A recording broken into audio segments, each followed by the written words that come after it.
Hello friends, Sikdar's একাডেমিতে আপনাদের সবাইকে ওয়েলকাম। প্রাথমিক শিক্ষক নিয়োগে নতুন মামলা নিয়ে কি জানাচ্ছেন ব্রাত্য বসু, গৌতম পাল এবং আইনজীবী ফেরদৌস শামীম। চলুন এ বিষয়ে আমরা বিস্তারিত জেনে নিই। প্রাথমিকে 2022 সালে নিয়োগ প্রক্রিয়ায় মেধা তালিকা প্রকাশ হতেই ফের নতুন মামলা দায়ের হয়েছে কলকাতা হাইকোর্টে। সুপ্রিম কোর্টের ছাড়পত্র মেলার পরেই বুধবার 11,758টি শূন্যপদের মধ্যে 9,533 শিক্ষক পদে নিয়োগের জন্য প্রার্থীদের মেধা তালিকা প্রকাশ করেছে প্রাথমিক শিক্ষা পর্ষদ। এর ঠিক একদিন পর বৃহস্পতিবার নিয়োগ প্রক্রিয়া নিয়ে নতুন মামলা করতে চেয়ে বিচারপতি রাজাশেখর মান্থার সিঙ্গেল বেঞ্চের দৃষ্টি আকর্ষণ করেন বেশ কয়েকজন চাকরি প্রার্থী। মামলা করার অনুমতি দিয়েছেন বিচারপতি। শুক্রবার এই মামলার শুনানি, অর্থাৎ আজকে। যদিও মামলা প্রসঙ্গে শিক্ষামন্ত্রী ব্রাত্য বসুর প্রশ্ন করা হলে তিনি বলেন, মামলা করার অধিকার প্রত্যেকের রয়েছে, তবে যেহেতু সুপ্রিম কোর্টের নির্দেশে এই প্যানেল প্রকাশিত হয়েছে, তাই সেটিকে চ্যালেঞ্জ করে মামলার সারবত্তা কতটুকু রয়েছে তা আইনজ্ঞরা বলতে পারবেন।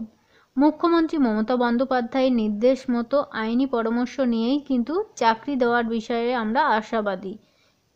অন্যদিকে মামলা প্রসঙ্গে প্রাথমিক শিক্ষা পর্ষদের সভাপতি গৌতম পালের বক্তব্য, এই মামলার সঙ্গে প্রকাশিত মেধা তালিকার কোনো সম্পর্ক নেই।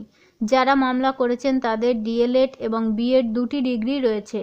বিএডের নম্বর বেশি থাকায় তারা একসময় সেই নম্বর দিয়ে আবেদন করেছিলেন, কিন্তু এক্ষেত্রে সুপ্রিম কোর্টের নির্দেশে বিএডের ডিগ্রি গ্রহণযোগ্য না হওয়ায় তারা ফের এখন ডিএলএড ডিগ্রিকে গুরুত্ব দিতে বলছেন, যা সম্ভব নয়। পাশাপাশি পর্ষদ সভাপতি এও জানিয়েছেন, অনেক প্রার্থী এনআইওএস থেকে ডিএলএড করেছেন। আদালতের নির্দেশে তাদের সুযোগ দেওয়া যাবে না। যোগ্যতা মান কম থাকার ফলে যেসব প্রার্থীকে ইন্টারভিউয়ে ডাকা হয়নি তারা মামলাকারীদের তালিকায় রয়েছেন বলে জানা যাচ্ছেন। মামলাকারী সুমন্ত কোলে সহ মোট 10 জন মামলাকারীর আইনজীবী ফেরদৌস শামীম বলেন, 2022 সালের পর নিয়োগের বিজ্ঞপ্তি অনুযায়ী ডিএলএড-এর পাশাপাশি বিএড ডিগ্রিধারীরাও প্রাথমিক শিক্ষক পদে চাকরির জন্য ফর্ম ফিল আপ করতে পারবেন। সুমন্ত সহ 10 জন চাকরি প্রার্থীদের বিএড এবং ডিএলএড উভয় ডিগ্রি রয়েছে, কিন্তু যেহেতু তাদের বিএড প্রাপ্ত নম্বর বেশি, তাই তারা সেই নম্বর ব্যবহার করে ফর্ম ফিল আপ করেছিলেন। সেই কারণে প্যানেল থেকে তাদের নাম বাদ দেওয়া হয়েছে। অথচ তাদের ডিএলএড ডিগ্রিও রয়েছে, তাই তাদের নামও মেধা তালিকায় অন্তর্ভুক্ত করার আর্জি জানিয়ে তারা হাইকোর্টের দ্বারস্থ হয়েছেন। অনেক ধন্যবাদ সঙ্গে থাকার জন্য। চ্যানেলে নতুন হলে অবশ্যই চ্যানেলটিকে সাবস্ক্রাইব করে সঙ্গে থাকবে।